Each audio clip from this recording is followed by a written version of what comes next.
What are some of the major issues now regarding the current operation of Congress, and assuming that one of them is going to be gridlock, or what we call gridlock, can you address some of the major causes of polarization and the remedies which have been floated to try and stop it? For so many years, members of the House and the Senate have said that the principal problem is that, in fact, members don't communicate well, that there are so many deep ideological divisions that they prevent compromise. And so what is really missing here is the lost art of compromise. And there are many reasons behind that, one of which is the increased partisanship. We live in a period of hyper-partisanship where compromise is discouraged. Those who would compromise are sometimes viewed as less than loyal to the party. We've seen the emergence of a new nickname for Republicans, for example, who are insufficiently loyal, and that's the term known as rhino. And so that's one problem. What lies behind that, if you talk to members of both the House and the Senate, is the increased pressure to raise money at higher and higher rates, which means that so many members leave town and are embarked on tremendously busy trips to raise more money. They don't spend as much time with one another. They don't get to know each other. And that makes it easier for people to demonize one another in the House and the Senate, all of which undermine the prospect for compromise. Is it fair to say this does not happen in a parliamentary system?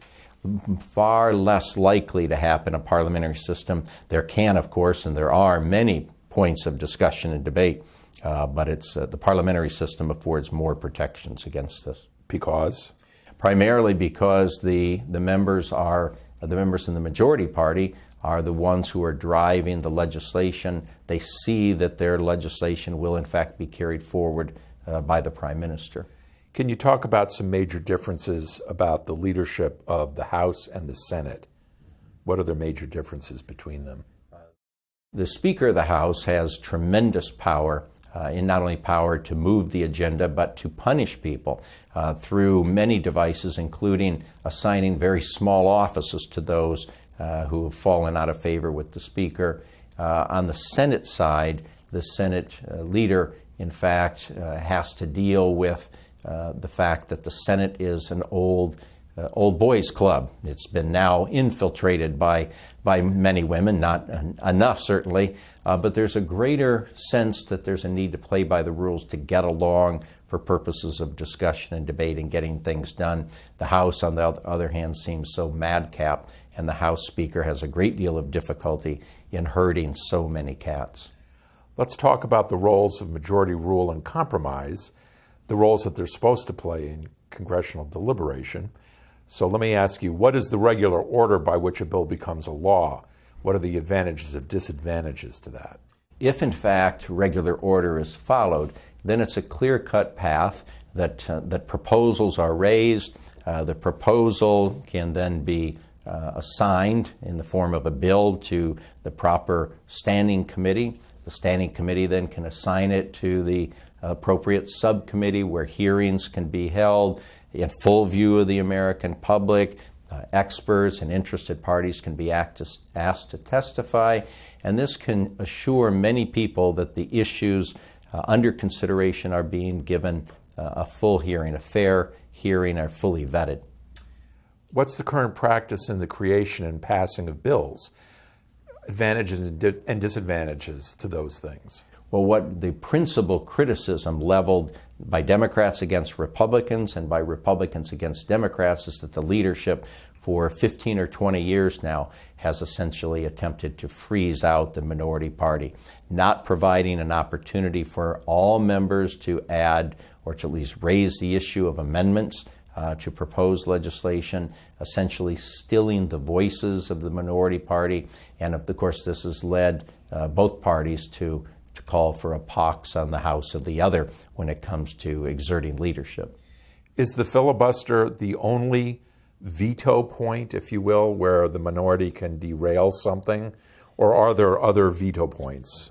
Well, in the regular order, there would be an opportunity for the minority party to rouse support to bring to an end a piece of legislation that is stampeding toward conclusion. But if the leadership does not allow a fair hearing on the floor, for example, then the minority is going to be frozen out. And that goes back to the question of appointments to committees, because members obviously need to have seats on committees to raise issues. It has to do with the question of the rules regarding the fact that even though the majority is going to have control of the committee, there has to be an appropriate number of minority members so that there's a sense of fairness. The biggest problem confronting the House is the fact, or the perception, that there is not a great commitment to fairness. Does the president's veto power effectively make the executive a third part of the legislative process? It certainly does. The framers of the Constitution expected that the president would play an important role in the legislative process by virtue of the exercise of the veto power, which not only empowers the president to protect against the passage of unwise or perhaps unconstitutional bills, but it gives the president a great deal of leverage in shaping the eventual outcome of a bill, because if members of Congress know that the president is indeed going to veto a proposed bill, then that gives those members incentive to try to work with the president's staff to compromise, as it were, to producing a piece of legislation that the president will embrace. So the veto power is a very important checking and balancing device of the legislative process. What percentage of the House and Senate must vote to override a veto to override it? It requires a 2/3 vote to override the president's veto, which is a considerably high wall. It's a great burden to overcome.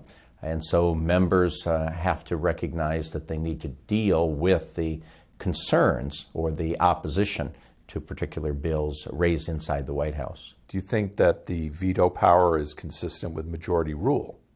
That's a very good question. Whether or not it's consistent with majority rule, of course, it has a very firm place in the constitutional system.